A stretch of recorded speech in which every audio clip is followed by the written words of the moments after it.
Donc je suis content de tous vous voir aujourd'hui. On va tout de suite annoncer le premier retour d'expérience sur Kubernetes. Donc si vous voulez le mettre en production, c'est le moment de regarder. Et donc on accueille Anthony Seur de chez Algolia.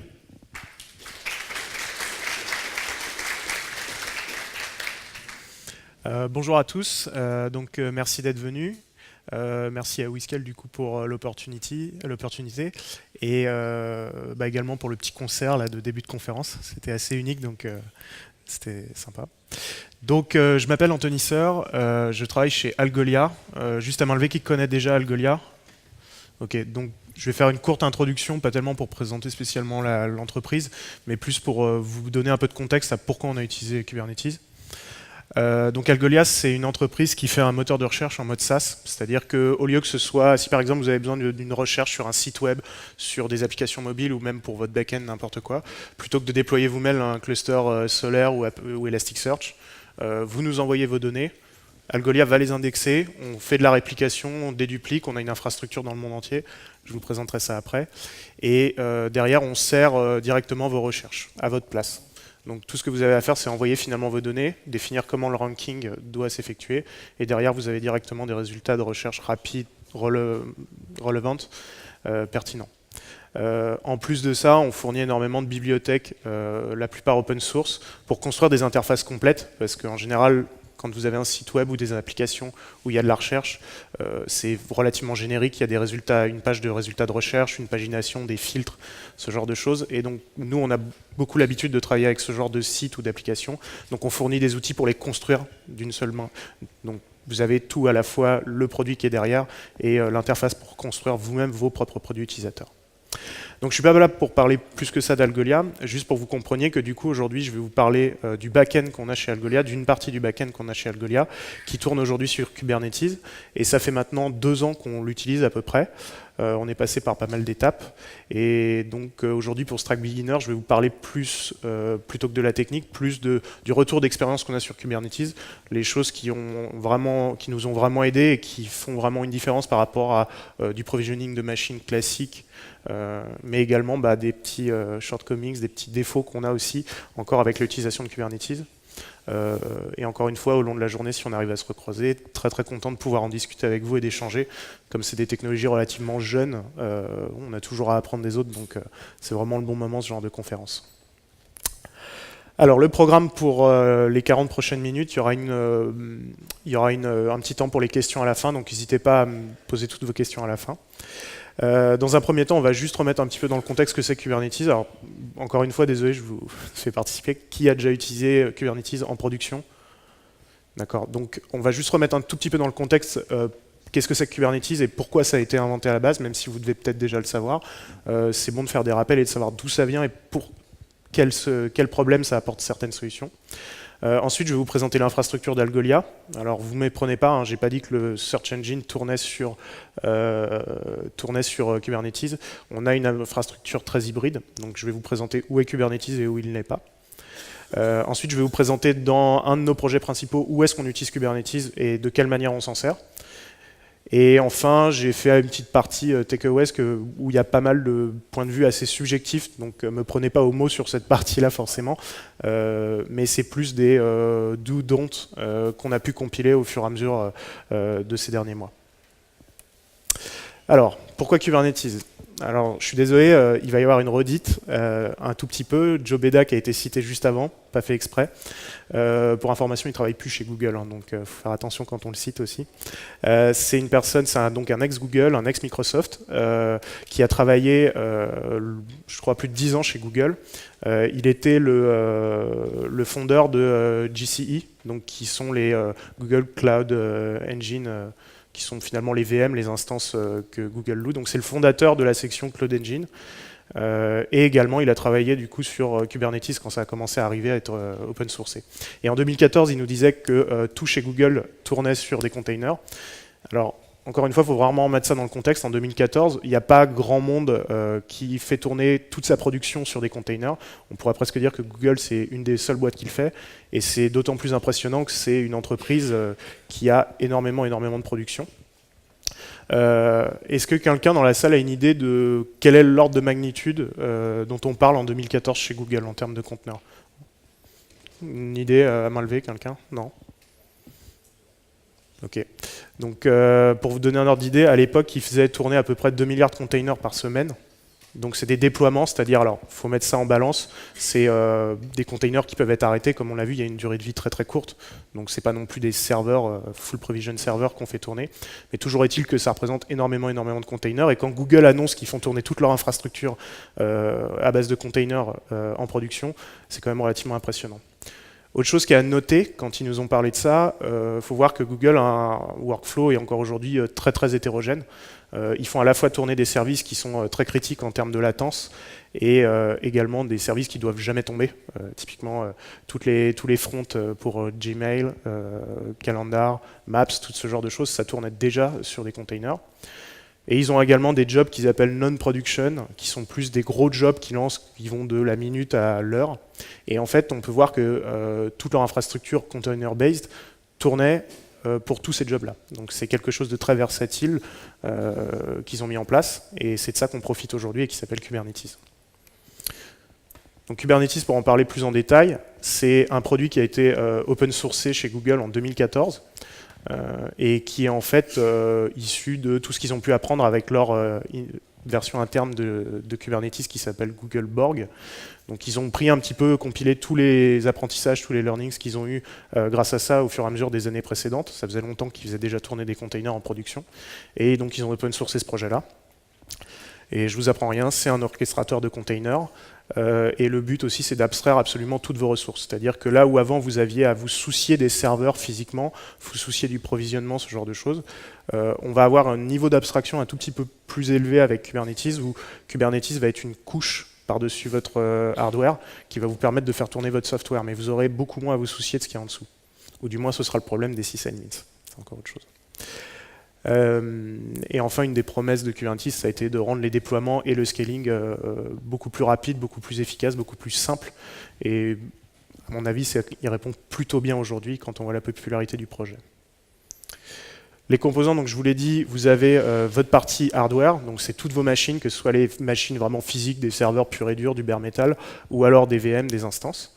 Et par-dessus, vous installez Kubernetes. Donc il y a plein de différents composants, donc je ne vais pas rentrer dans les détails ici, mais une fois que vous avez provisionné vos machines avec leur OS et Kubernetes, à partir de là, vous pouvez interagir avec Kubernetes pour déployer votre software dessus via l'API de Kubernetes. Et évidemment, il y a du tooling par-dessus, donc notamment kubectl, qui est la command line principale pour interagir avec vos clusters, mais il y en a d'autres. Si on schématise, ça ressemble un petit peu à quelque chose comme ça. Vous êtes en train de build le software que vous allez vouloir déployer, donc que ce soit des API, des endpoints, ou alors même des systèmes back-end. Et vous allez pousser votre code dans un registry Docker. Donc un registry, c'est juste un gros annuaire de toutes vos images, tous vos containers qui sont prêts à être utilisés. Et en parallèle de votre software, vous avez aussi ce qu'on appelle des resource files qui contiennent finalement toute la configuration du software, c'est-à-dire combien je vais avoir besoin de répliques de mon software, est-ce que j'ai besoin d'un load balancer, si oui, qu'est-ce que j'utilise, quels sont les petits paramètres, qu'est-ce que c'est l'environnement, parce qu'on passe toute la configuration par l'environnement, quels sont les secrets, donc les informations sensibles que vous passez aussi à vos containers qu'au runtime. Et donc tout ça, ça se met dans des fichiers qui sont des fichiers YAML. Et kubectl, c'est le bridge entre tout ça. Il prend vos resource files, il va chercher les images Docker dont vous avez besoin dans votre registry, et il va communiquer avec l'API de Kubernetes qui est installée sur tous vos serveurs, et Kubernetes fera le reste. Il va démarrer vos containers selon les demandes que vous avez, ce genre de choses. À noter que ce n'est pas uniquement les serveurs qui vont faire tourner votre code qui sont managés par Kubernetes, c'est également toute la partie load balancer. Et ça, c'est très très important parce qu'aujourd'hui, ça veut dire que Kubernetes, qui est une appli très très générique, vous permet de faire tourner sur n'importe quel type de, non seulement de machine pour les serveurs, mais aussi de load balancer. Donc si vous êtes par exemple chez Google, on aura l'occasion d'en reparler après, si vous êtes chez Google, vous allez tourner sur le load balancer de Google, Amazon, vous allez tomber chez eux, vous pouvez aussi très bien provisionner un achat proxy pour faire office de load balancer. Donc tout ça, c'est abstrait pour vous, vous avez juste à interagir avec un load balancer. Encore une fois, les services, comme je vous l'ai dit, il n'y a que 3 grandes choses à dire. Qu'est-ce que c'est comme type de ressources? Donc, est-ce que je suis en train de provisionner un load balancer pour mon service? Est-ce que je suis en train de provisionner un front-end pour un endpoint? Est-ce que je suis juste en train de provisionner des nœuds qui vont faire des calculs? Donc, c'est vraiment le type d'objet que vous voulez déployer sur Kubernetes. Derrière, vous donnez en même temps sa configuration. Donc là, ça peut être absolument tout et rien. Et enfin, une image de votre container si besoin, puisque dans le cas d'un load balancer, il n'y a pas forcément besoin, vous définissez juste que vous avez besoin d'un load balancer et Kubernetes va le faire à partir des ressources qu'il a en dessous. Enfin, quelque chose qui est utile, alors ça, il faut bien y penser quand, si jamais vous utilisez Kubernetes un jour, définissez bien les limites et les defaults, les minimums de ressources dont vous avez besoin en termes de CPU et de mémoire. C'est quelque chose que vous pouvez définir avec Kubernetes, mais qui n'est pas obligatoire. C'est un petit peu difficile d'avoir des services sans vraiment connaître les ressources dont vous avez besoin, donc pensez bien à définir les limites. Et à partir de là, Kubernetes va faire le reste. Quand je dis va faire le reste, c'est typiquement vous démarrez des containers, il va être capable de les démarrer sur une machine, vous ne savez pas forcément laquelle, pas forcément un host en particulier. Et si jamais cet host tombe, vous n'aurez pas forcément à vous en soucier pour le moment. Vos admin 6 probablement, ou Google ou AWS si vous tournez chez eux. Mais vous savez que votre container, ok, il n'est plus en train de tourner, Kubernetes va s'en apercevoir, le redémarrer ailleurs, et il fait exactement tout ça pour vous. Il y a également énormément de fonctionnalités, je ne vais pas rentrer dans le détail, mais vous avez aussi la possibilité de définir si vos containers doivent être regroupés ou plutôt éloignés. Donc ça, c'est pareil, c'est des choses qui sont très faciles à mettre en place avec Kubernetes. Par exemple, si vous avez une base de données avec un master et plusieurs réplicas, typiquement les réplicas, ça fait absolument aucun sens de les mettre sur le même host. Donc on a quand même besoin d'avoir cette granularité, cette finesse de configuration, et ça vous permet de le faire. Donc on a ce qu'on appelle des affinités anti-affinités dans Kubernetes, qui vous permet de rapprocher ou d'éloigner des containers qui devraient tourner ou pas ensemble. Donc voilà, tout ça c'est ce que vous déscrivez, et Kubernetes va s'organiser pour faire le reste, vous n'avez vraiment rien à faire de ce côté-là. Là, je vais peut-être faire crisser des dents s'il y a des gens qui utilisaient certaines technologies. Ça, c'est mon point de vue, encore une fois. Il y a eu des concurrents par le passé. Je dirais Docker Swarm, qui a un petit peu de mal à émerger dans mon entreprise. Et je pense que là, ils se sont vraiment fait rattraper énormément par Kubernetes. Donc, mon conseil là-dessus, mais c'est très subjectif, ne misez peut-être pas tous vos pions sur des technologies comme ça. Mesos également, alors faut pas confondre, hein, Mesos c'est pas un orchestrateur, c'est un outil beaucoup plus générique qui vous permet en fait de créer des frameworks, donc des applications qui vont être distribuées. Et entre autres, il y a certaines applications, certains frameworks de Mesos qui permettent justement de distribuer des containers. Et donc Mesos a quelques outils là-dessus, mais ils sont pas aussi avancés que Kubernetes, donc ça peut très bien vous servir pour des petites applications, vous avez juste besoin d'un tout petit peu de réplication, mais ça va pas aujourd'hui aussi loin que des choses comme Kubernetes. En revanche, peut-être des choses à regarder vers le futur, même si Kubernetes est très bien, DCOS, qui est en fait des gens qui ont pris Mesos, qui ont fait répliquer ça sur des data centers complets et qui vous permettent de faire tourner des applications en distribué. J'ai pas essayé moi-même, mais je sais qu'ils ont beaucoup de traction ces derniers temps. Donc si vous êtes intéressé, allez jeter un coup d'œil. C'est une offre qui a l'air très intéressante. Et HashiCorp qui a commencé à lancer Nomad. Alors je sais qu'ils en parlent cet après-midi, je crois. Donc moi je vais y aller, mais je pense que ça vaut le coup de regarder. Si c'est aussi bon que les autres produits qu'ils font, je pense que c'est quelque chose à suivre, hein. Je sais pas si vous avez utilisé HashiCorp Vault, mais très bon produit de mon point de vue. Voilà, donc maintenant je vais vous parler de l'infrastructure chez Algolia. Alors Algolia, c'est un search engine où on gère en fait vraiment les machines de notre côté. Vous n'avez vraiment pas d'infrastructure à gérer, vous interagissez juste via notre API. Vous pouvez être répliqué dans pas mal de régions dans le monde. Aujourd'hui, on couvre à peu près 16 régions donc, qui sont affichées là. Et donc, notre search engine, il tourne partout dans ces endroits-là. Aujourd'hui, on a à peu près 1200 serveurs. C'est un nombre qui augmente tous les ans, tant mieux pour nous, dans à peu près 70 data centers. Et essentiellement, nos serveurs tournent sur du bare metal, donc des serveurs physiques. C'est pas des VM, c'est pas ce genre de choses. Et on a très peu de processus qui tournent dessus. On a uniquement le builder, qui est en fait le programme qui est propriétaire, donc qui construit les index de recherche. Donc quand vous nous envoyez de la donnée, c'est lui qui prend cette donnée-là et qui crée les index sur disque et qui après on va chercher à les monter en mémoire. Et de manière complémentaire au builder, on a évidemment le module Nginx, donc c'est Nginx qui sert nos requêtes, mais on a fait un module Nginx pour servir les requêtes Algolia, et donc c'est lui qui vient lire les index qui ont été construits par le builder. Donc essentiellement, un serveur Algolia, à peu de choses près, c'est ça. C'est un builder, Nginx avec le module qui sert les requêtes. Et c'est tout. Pourquoi on a fait le choix du bare metal ici? Donc c'est pas là oublier complètement Kubernetes à cet endroit-là. C'est tout simplement parce que ça nous permet de fine-tuner exactement ce qu'on veut sur à la fois l'OS et le soft. Et on a complètement la main là-dessus, et quand on provisionne des serveurs, des nouveaux serveurs dans le monde entier, on demande une configuration spécifique parce qu'on a testé les SSD, on a testé les CPU, et on sait comment ils réagissent, et on sait qu'ils sont dans les standards de ce qu'on attend de notre configuration. Donc c'est la seule raison pour laquelle on fait tourner du bare metal. Derrière, on a tous les sites qui sont user-facing, donc le website, donc algolia.com, le dashboard, donc c'est toute la partie quand vous êtes logué, le blog, c'est un WordPress, la documentation, qui est en fait une documentation, c'est du statique HTML, qui est stocké dans des buckets, qui est servi depuis des buckets, une status page aussi, donc on a plein de choses comme ça. Tout ça, c'est des services qui tournent sur des VM aujourd'hui, et pas sur du bare metal, je vais y revenir après. Et enfin, on a les back-end services qui tournaient jusqu'à maintenant majoritairement également sur des VM. Alors tout ça, c'était surtout du AWS. Et depuis récemment, depuis un peu moins de 2 ans, on a de plus en plus de Kubernetes. L'intérêt là-dessus, c'est qu'on avait quelque chose qui était assez vieillissant, je vais vous le présenter après, et ça nous a permis de un petit peu level up le niveau sans avoir vraiment à toujours configurer les machines, reprovisionner les machines et ce genre de choses. Donc là, quand je vous parlais d'infrastructure hybride, je pense qu'on ne peut pas faire plus hybride que ça. On a à peu près toutes les machines, à part peut-être des Raspberry Pi ou des ARM, c'est à peu près tout ce qu'on a. L'intérêt, encore une fois, j'insiste, c'est que notre search engine, il avait la nécessité, on avait une nécessité vraiment d'avoir du contrôle sur ce qu'on faisait à cet endroit-là. Pour le reste, on est une boîte de search, donc c'est normal qu'on ait besoin de ce genre de machine pour le search.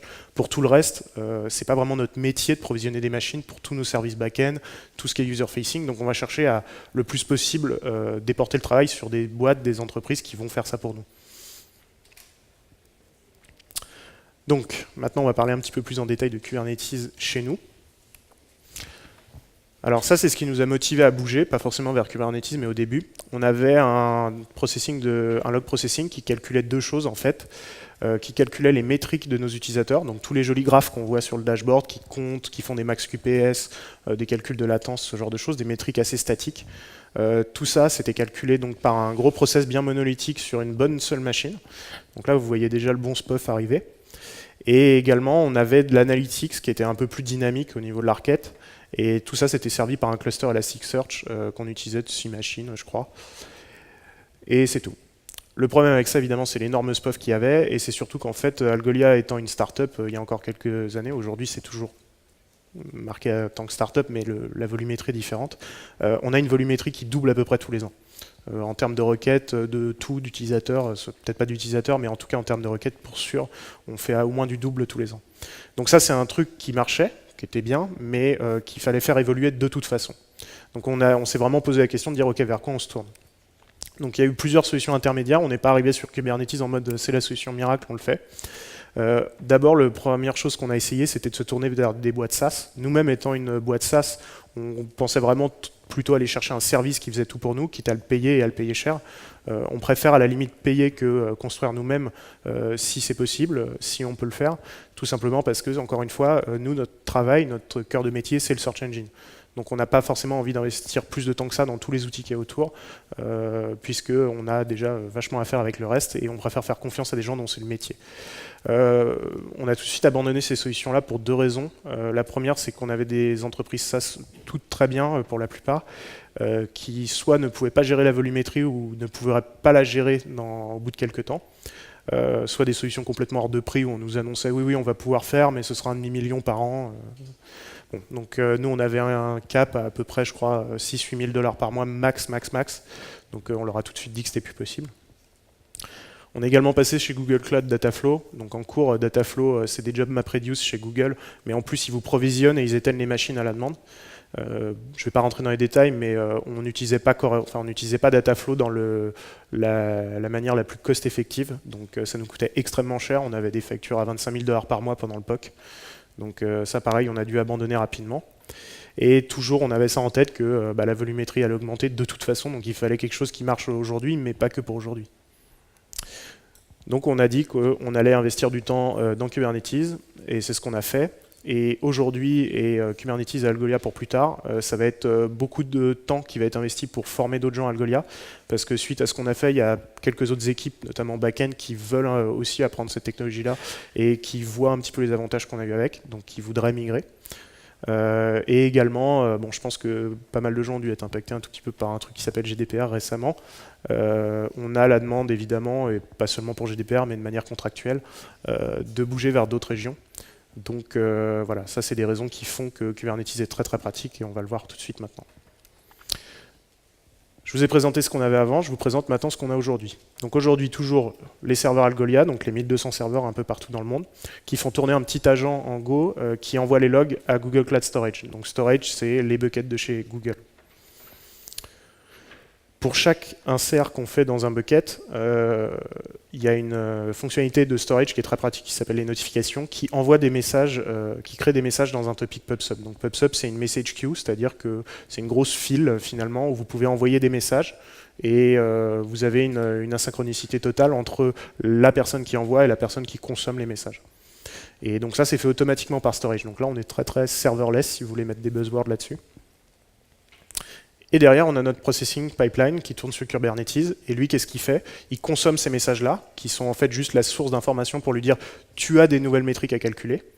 Et quand il reçoit ces messages-là, il sait du coup quels sont les fichiers qu'il va aller chercher dans storage pour aller calculer ces métriques. Et donc il écrit ça dans sa database derrière. Bon, c'est un détail d'implémentation, mais on utilise Bigtable pour ça. Et on expose ça via une API d'usage. À noter que l'API d'usage aujourd'hui, elle n'est pas encore sur Kubernetes, elle est toujours sur une instance AWS, et en plus, elle n'est pas chez Google. Donc, pour ceux qui savent de quoi je parle, là, on se paye un egress assez important entre les deux data centers de chez Google et d'AWS. Donc, c'est quelque chose qu'on va migrer évidemment à un moment. Maintenant, un des premiers avantages évidents qu'on va avoir à Kubernetes, c'est que, et surtout parce qu'on utilise aussi des services comme Storage et PubSub, on est capable, en très très peu de temps finalement, à partir du moment où on consomme des messages, on a un programme qui consomme des messages et qui sait lire dans Storage, on est capable de créer plein de nouveaux pipelines finalement qui peuvent tourner dans Kubernetes très facilement et consommer des messages. Et en fait, c'est exactement ce qu'on a fait, puisqu'on a reconstruit l'Analytics Pipeline exactement de la même façon. Donc on a écrit du code qui consomme des messages dans PubSub et qui les lit dans Storage. Et lui, bah, il vient remplacer tout notre cluster Elasticsearch qu'on a aujourd'hui. Il pousse, encore une fois, c'est un détail d'implémentation, la data dans Citus Data, qui est une très très bonne boîte SaaS pour le coup, qui fait du Postgre distribué. Et derrière, on a une API d'Analytics qui est exposée sur Kubernetes. Alors ça, c'est parce que vu que c'est nouveau, on s'est permis de le refaire tout de suite sur Kubernetes. Et pareil, très facile à déployer, toujours pareil. Et dans le futur, bah, toutes les nouvelles équipes qui veulent migrer ou qui veulent consommer les logs, on peut faire ça à volonté. Toujours aussi pratique de déployer ce genre de choses. Donc voilà, donc là déjà je voudrais que vous sentiez vraiment que le côté je déploie et je scale automatiquement et je fais des nouveaux projets, ça c'est vraiment quelque chose qui a été un enablement pour nous à Algolia, où on s'est dit ok maintenant c'est plus un problème de provisionner des machines, quoi. On n'a plus besoin de se soucier ok c'est quoi les types de machines, qu'est-ce que c'est qu'on attend de nos provisionneurs, est-ce qu'on doit attendre une certaine configuration et tout. Là ici, quand vous utilisez ces services-là, et d'autant plus quand vous utilisez chez un cloud provider, c'est quelque chose de super simple. Vous définissez exactement la même machine que vous avez. Ils ont tout de l'instance de monocœur avec très peu de RAM jusqu'à je ne sais pas combien de cœurs et je ne sais pas combien de RAM. Et tout ça, ça se fait en juste un clic dans leur console ou alors une command line puisqu'on va chercher à automatiser. Pour vous présenter un tout petit peu plus dans le détail vraiment et pourquoi on utilise Kubernetes et dans les détails à quoi ça sert chez nous. Les pipelines qu'on a, pour vous donner une idée, c'est quelque chose où on attend énormément de throughput. On a de l'ordre de 100 millions de messages, 100 millions de lignes de log à processer par jour, donc ça fait 60 milliards de requêtes par mois. Et tout ça, on doit le faire quasi temps réel parce que nos utilisateurs sur les dashboards, ils aiment bien avoir l'heure courante qui s'affiche. On ne va pas attendre une journée pour afficher les métriques qui sont en train d'arriver en ce moment. Le problème qu'on a ici, et c'est encore quelque chose où je voudrais insister, Kubernetes aide pas mal là-dessus, on a énormément de variance en termes d'utilisation du CPU et de la mémoire. On a des jobs qui sont super rapides à calculer, mais on en a certains qui prennent 5, 6, 7 minutes à calculer. C'est des outliers totaux, mais on ne peut pas aller dire au client désolé, vous n'aurez pas vos métriques, vous êtes trop gourmand, c'est pas possible. De l'autre côté, on a certains API endpoints, donc notamment l'analytics que je vous présentais tout à l'heure. Eux, très peu de charge.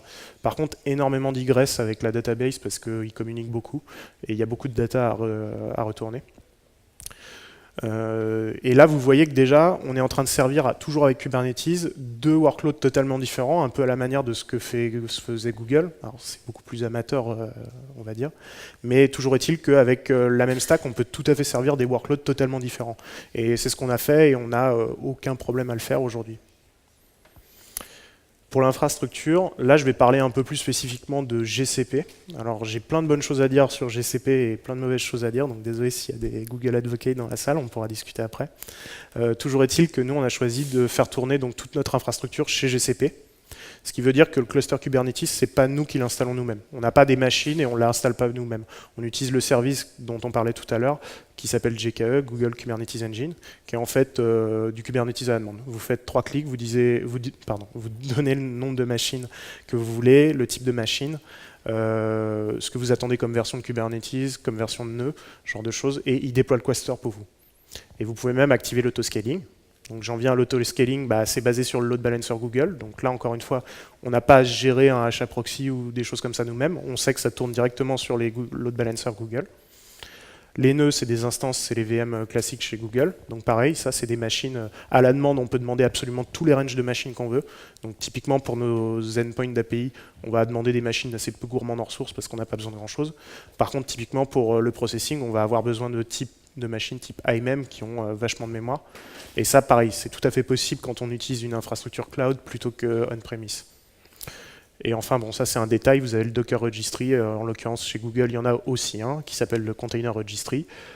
Il n'a rien, il est juste classique. Le petit avantage, c'est que depuis à peu près un peu moins d'un an, ce que disait Lise tout à l'heure, on a de la vulnerability scanning gratuitement. C'est-à-dire que dès qu'on pousse des images Docker, maintenant on a un petit label qui nous indique si le conteneur est secure ou pas, parce qu'il scanne en permanence tous nos containers.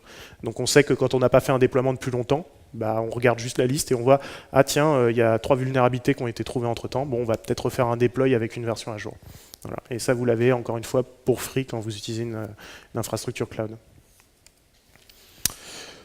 L'autoscaling, donc je vous l'ai dit, c'est quelque chose qu'on a pour gratuit. On a de manière très simple avec Google. Faut savoir qu'aujourd'hui, il est basé principalement sur le CPU dans notre cas, mais avec Kubernetes, vous pouvez baser aussi sur la consommation de mémoire moyenne. Donc ça veut dire que si vous avez par exemple un service qui est répliqué sur, je sais pas moi, 200 containers, pardon, et que vous voyez qu'il y a une augmentation générale de la consommation CPU, c'est peut-être le signe qu'il faut démarrer plus de containers.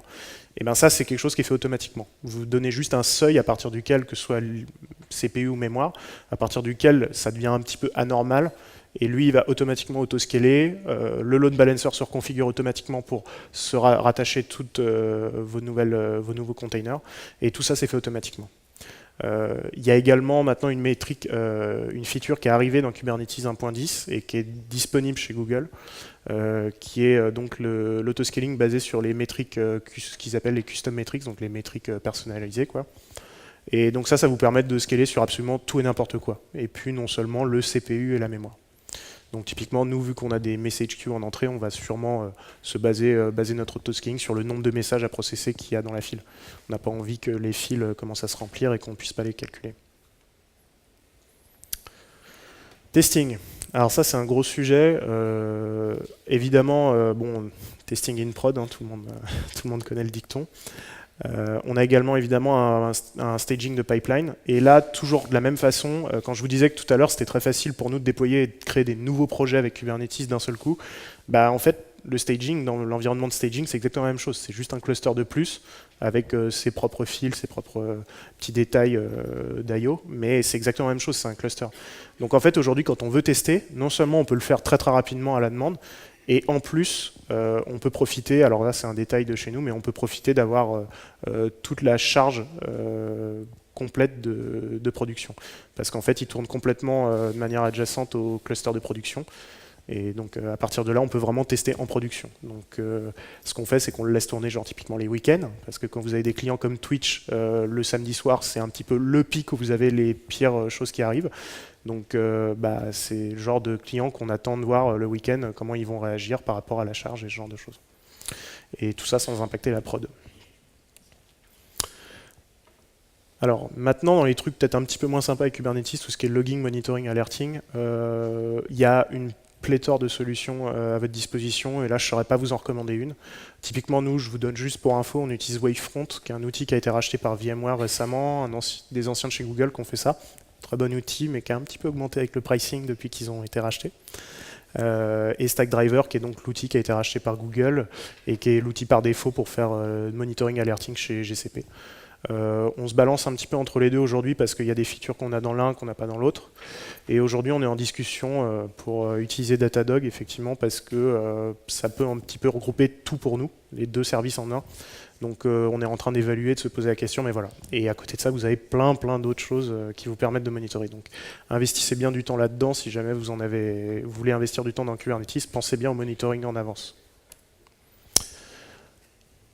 Donc maintenant, je vais finir avec juste les toute la liste des choses qu'on a pu compiler ces dernières années, les bonnes et les mauvaises.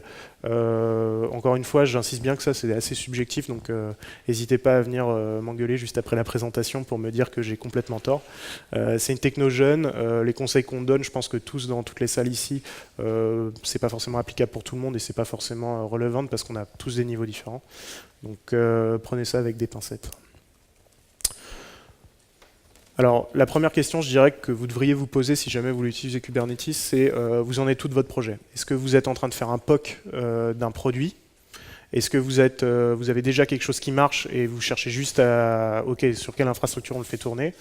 Ou alors est-ce que vous avez déjà toute une production qui marche depuis des années, sauf que vous commencez à avoir des problèmes de scaling, ou alors vous n'arrivez pas à onboarder correctement votre nouvelle team de sysadmin parce que la production c'est devenu très compliqué à mettre en place, vous avez plein de détails d'implème. Voilà, ça c'est différents types de projets, et je pense que pour les deux premiers, peut-être que ça vaut peut-être pas tant le coup que ça d'investir dans Kubernetes, tout simplement parce que on va le voir après, c'est beaucoup de temps finalement de se mettre à Kubernetes. C'est de moins en moins vrai, mais ça reste quand même assez long à onboarder les gens. En revanche, si vous avez de la production et des soucis de scaling et ce genre de choses, je vous invite totalement à regarder ce que fait Kubernetes, parce que pour avoir fait du sysadmin avant, il y a beaucoup de choses qui sont simplifiées pour vous arrivé à un moment, encore plus si vous utilisez du cloud. Donc là, je pense que c'est vraiment des choses qui peuvent vous aider.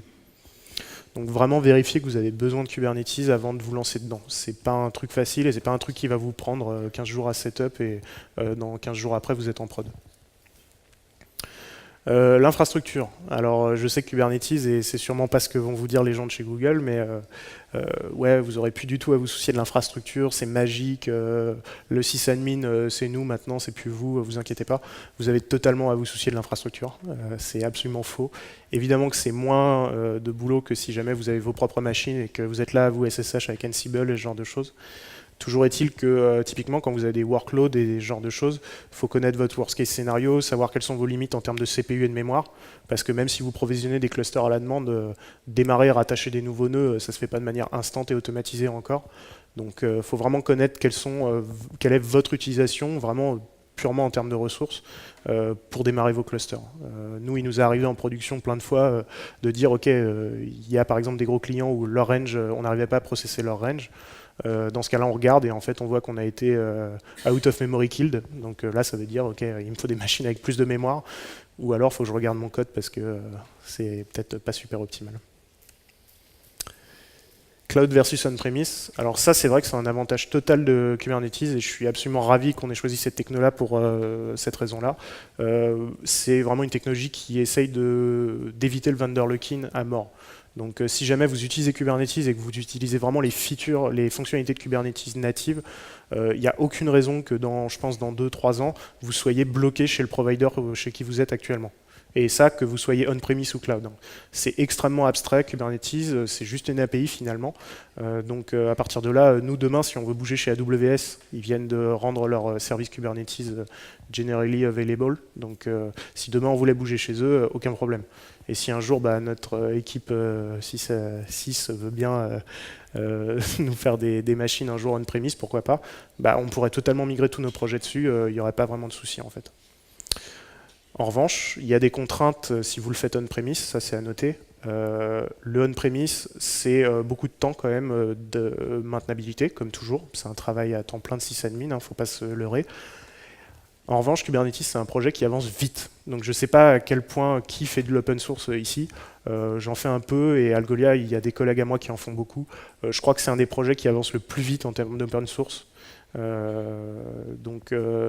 Savoir être up-to-date avec toutes les versions qui sont déployées de Kubernetes, tous les security patchs, ce genre de choses, c'est encore une fois un travail à temps plein. Donc si vous pouvez vous le permettre, et là c'est mon conseil vraiment personnel, je pense que les solutions cloud sont peut-être un petit peu plus bénéfiques si jamais vous cherchez juste à faire de l'infra, à faire du code et pas à vous soucier trop de l'infra. Utiliser des services cloud, ils font plein de choses pour vous. Et tout à l'heure, je vous l'ai montré, il y a plein de choses qu'on fait qui sont quasiment données for free pour nous. J'en ai un petit peu parlé avant. La learning curve, donc c'est-à-dire le temps d'apprentissage de Kubernetes, c'est assez important. C'est vrai que c'est une techno qui se démocratise, donc ça c'est super. Ça veut dire qu'on a des conférences comme aujourd'hui, on a de la documentation, on a des gens qui écrivent des blog posts. La documentation de Kubernetes elle-même s'améliore. Donc un petit coucou aux gens de chez Google s'il y en a. Dans les reproches que je pourrais vous faire, c'est que la documentation c'est important aussi. Ce serait bien de faire attention à ça. Et je ne parle pas que de Kubernetes, hein, GCP a assez tort aussi.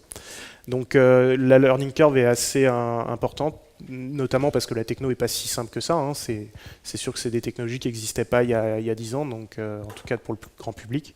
Donc c'est jeune, il n'y a pas beaucoup de documentation forcément, et c'est des nouveaux produits qui répondent à des problèmes que tout le monde n'a pas. Donc il y a plein de petits détails. La simplicité, ça va un moment, mais Kubernetes, ça résout des problèmes vachement complexes, donc c'est compliqué. Donc là, le meilleur conseil que je peux vous donner, si jamais vous commencez des POC avec Kubernetes ou des nouveaux projets et tout, c'est bien de faire ça dans votre coin. On aime bien tout ça, faire un petit projet et puis après le montrer et puis en parler avec les autres. Si jamais ça commence à être plus qu'un POC, commencez tout de suite à onboarder les gens dans vos équipes, à leur expliquer comment ça marche, c'est quoi le tooling. Est-ce que les gens peuvent tous démarrer localement et en production simplement? Est-ce qu'ils ont tout installé et ce genre de choses? C'est des choses que nous, on a mal fait, je pense, au début, rétrospectivement. Et ça nous a fait perdre pas mal de temps parce que dès qu'on onboardait des gens, c'était une montagne de décharger toute la connaissance d'une personne chez les autres. Donc vraiment, faites attention à ça. C'est un projet qui n'est pas simple. Si vous pouvez faire de l'onboarding en interne, ça peut toujours aider. Et enfin, le deployment, ça c'est encore un truc qui est en train d'être résolu à l'heure actuelle, je pense. Il n'y a pas de solution miracle, parce qu'il y a un moment, il faut quand même démarrer le cluster, il faut quand même lui dire démarre avec cette configuration. Il y a pas mal d'outils qui existent, donc il y a des outils qui sont vendor spécifiques, typiquement la G-Cloud Deployment Manager, c'est le truc de chez GCP, mais vous avez des équivalents chez AWS. Terraform, qui est la version un peu générique, et ça c'est génial parce que du coup ça veut dire que vous pouvez démarrer un petit peu chez tout le monde. Et puis d'autres outils très utiles comme Scaffold apparemment qui commencent à avoir pas mal de traction, qui vous permettent de bootstrapper des environnements complets. Donc ça vaut le coup de regarder, vérifiez bien que vous avez, enfin faites bien attention à vérifier tout ce qui existe. En revanche, pensez aussi à vérifier si vous n'avez pas besoin juste d'un outil très simple. Genre des fois, quelques petits scripts, ça suffit pour votre utilisation. Et je pense que les gens font l'erreur d'utiliser des trucs un peu compliqués des fois pour pas grand-chose. Et là, vraiment pour Kubernetes, c'est pas vraiment grand-chose d'automatiser si vous avez un setup qui change pas trop. Donc n'hésitez pas à construire des outils. J'étais récemment chez des gens là, qui font du Kubernetes à Paris on-premise en plus, et ils ont juste fait des scripts tout bêtes, et ils nous ont montré, et ça marche très bien, et il n'y a pas de souci, il n'y a pas besoin d'avoir des terraforms et des fichiers de configuration dans tous les sens. Donc voilà, considérez aussi ces choses-là, il n'y a peut-être pas besoin d'avoir des super gros outils, mais renseignez-vous quand même. Le logging, hyper important. Donc encore une fois, si vous avez des systèmes genre type GCP ou AWS, tout est centralisé. Donc ça, c'est un truc qu'on n'a pas eu trop à soucier. Mais si jamais vous faites du on-premise un jour, pensez tout de suite à centraliser le logging. Si jamais, parce qu'il faut vous rappeler que les Docker containers, ils vont tourner sur n'importe quelle machine, dans n'importe quel ordre, ils vont être démarrés et stoppés à n'importe quel moment. Donc vous n'allez pas vous amuser à aller chercher des log files sur les machines pour savoir qui a démarré où, machin. Il faut vraiment que vous ayez tout de suite une solution qui agrège tous les logs à un seul endroit et que vous puissiez consulter, parce que le jour où vous allez débugger, c'est ça que vous aurez besoin. Testing, donc maintenant, si vous êtes plus, ça c'est plus un conseil pour les gens qui vont vraiment faire de l'administration. Oui, c'est bien de tester le code, ça c'est une chose. Moi-même, je suis software engineer avant d'être sysadmin, hein, donc ça c'est vraiment ce qui m'importe. Maintenant, il y a aussi des questions de test de charge quand vous utilisez Kubernetes, savoir si l'autoscaling il marche bien comme vous voulez, et puis le end-to-end, savoir que quand vous avez plein de petits microservices qui se composent les uns aux autres, le end-to-end testing, c'est pas magique, c'est pas les vos unit tests qui vont changer, qui vont fixer ça. Il faut vraiment y penser à l'avance. Nous, de notre côté, ce qu'on a fait, et ce qu'on trouve plutôt pas mal pour l'instant, c'est qu'on fait du blue-green deployment. Donc pour ceux qui ne connaissent pas le blue-green, c'est juste un gros mot pour dire on démarre, je vous ai dit, un pipeline de production, un pipeline de staging, et le staging prend toute la production aussi dans la tête. Donc ça, c'est pas forcément facile à mettre en place. Par exemple, si vous faites des API, c'est pas facile de rediriger tout le trafic de manière transparente sur un pipeline de staging. Si vous pouvez le faire, c'est quand même vachement cool parce que vous testez à la fois la charge et après vous pouvez tester tous vos tests de régression end-to-end. Vous les avez des deux côtés, quoi. Un dernier petit conseil aussi, Kubernetes, ça va très très vite scaler, c'est vachement bien. Par contre, si vous avez des dépendances qui sont statiques, c'est-à-dire des bases de données qui ne scalent pas forcément toutes seules, elles par contre elles vont prendre super cher quand vous allez scaler. Donc faites très attention à ça, parce que de se dire que ouais j'ai un cluster qui scale, c'est super. Derrière, si jamais votre base de données elle se prend toute la charge de ce qui a scalé derrière, elle va tomber et ça peut arriver. Donc très attention au snowball effect. Je vous remercie de votre attention et normalement on est pile sur le temps pour avoir les 5 dernières minutes de questions.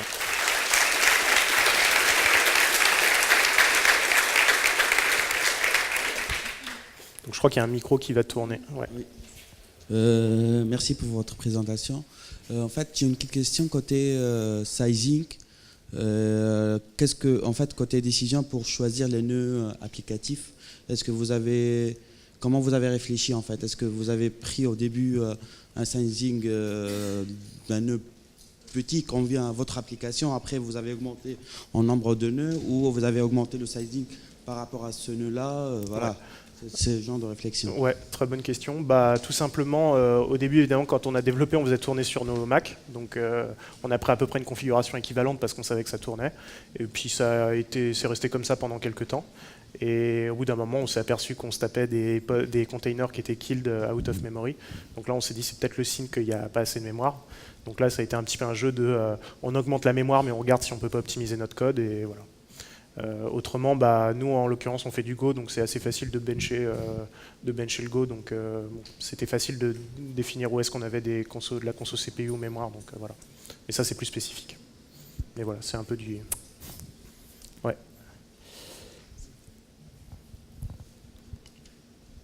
Bonjour, là vous avez parlé de l'autoscaling.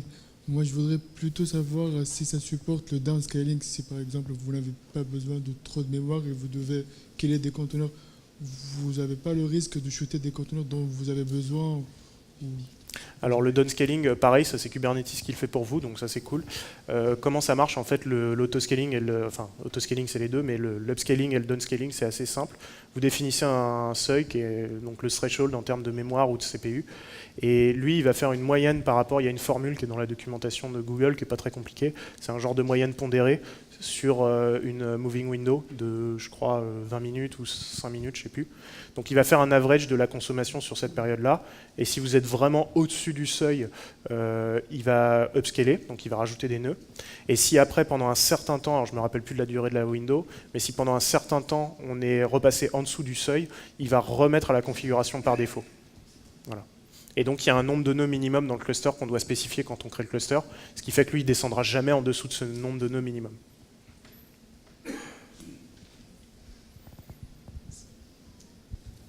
D'autres questions?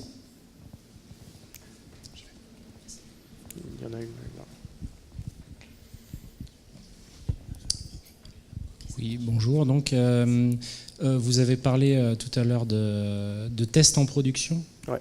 Est-ce qu'on peut revenir en détail un peu là-dessus? Parce que je n'ai pas tout à fait compris ce que vous testiez exactement. C'était la charge ou l'autoscale? C'était quoi exactement? Alors, c'est sur le jeu de mots test in production ou c'était vraiment sur la partie staging? Non, sur le test in production. Ok, donc voilà. test in production, c'était plutôt une joke, donc merci. Ah non, d'accord, vous l'avez fait non, parce que vous l'avez redit après, c'est pour ça. Ouais. Mais... Alors, je vais repréciser. Alors, désolé si c'était pas clair. Le principe, c'est que nous, tout ce qu'on fait comme test, donc il y a évidemment les unit tests pour la partie code, pour la partie vraiment Kubernetes infra, tout ce qu'on fait, c'est un pipeline de staging. Donc, ça n'impacte absolument pas la prod. On fait juste démarrer un nouveau cluster qui est identique à celui de production. Il prend exactement la même charge que la production. Ce qui fait qu'en fait, il écrit dans sa propre table dans la DB, il prend sa propre charge, il est complètement indépendant. Et à la fin, nous, on a juste à regarder que nos deux tables sont identiques finalement. Après, l'histoire, la petite blague que j'ai essayé de faire avec le test in production, c'est que forcément, il y a des cas qu'on n'a pas gérés et que typiquement, les potes qui se mettent à être tués à minuit le samedi soir, ça, on ne pouvait pas forcément le prévoir. C'est des événements qui arrivent de manière particulière. Et ça, c'est des cas qu'on voit qu'apparaître en vraie production au bout d'un certain temps d'uptime, quoi. Mais non, on ne s'amuse pas à tester en production des choses. Non, ça pouvait être possible. Hein. Ça peut être le cas, mais ça fait partie, selon moi, ça fait partie du testing. Mais bon, ça peut être une définition un peu effrayante, je comprends. Il y avait juste une dernière question, je ne sais pas si on a le temps. Je ne sais pas. En fait, bonjour, vous venez de répondre en fait, à plus ou moins ma question. C'était pour justement les requêtes qui allaient sur le staging. Vous les dupliquez en fait ou pas? Parce que, alors le truc c'est que là c'est pas une API dont on parle. Okay. Si c'était une API, il faudrait, c'est ce que je disais, selon le use case, si c'était une API, il faudra rediriger le trafic, bon ce serait compliqué. Là ce qu'on fait c'est qu'en fait tous nos pipelines ils se basent sur une message queue et la particularité de PubSub comme pas mal d'autres message queues c'est qu'on peut avoir plusieurs consommateurs qui ont chacun en fait leur propre consommation. C'est-à-dire qu'on va avoir quelqu'un qui dit voilà je rajoute 10 messages dans la file. Mais après, on peut avoir 1, 2, 10, 20 consommateurs qui vont voir ces 10 messages chacun de leur côté, des duplicata. C'est un peu comme dans RabbitMQ lorsqu'on a les listeners. C'est un petit peu comme dans RabbitMQ, par exemple. On Exactement. a les listeners qui peuvent écouter sur différents... Voilà, donc il y a différents, ce qu'ils appellent les topics, c'est les entrées. Ouais, voilà. Et pour chaque topic, on peut avoir 1 à n souscriptions qui sont indépendantes. Ok, et donc là, le staging, c'est juste un listener. Donc le staging, c'est juste une souscription de plus qui prend tout et voilà. Ah, c'est cool, merci. Mais c'est une particularité de notre projet, c'est pas lié à Kubernetes, mais voilà. Mais c'est un bon exemple. Le temps est écoulé, donc je vous invite à lui poser des questions après.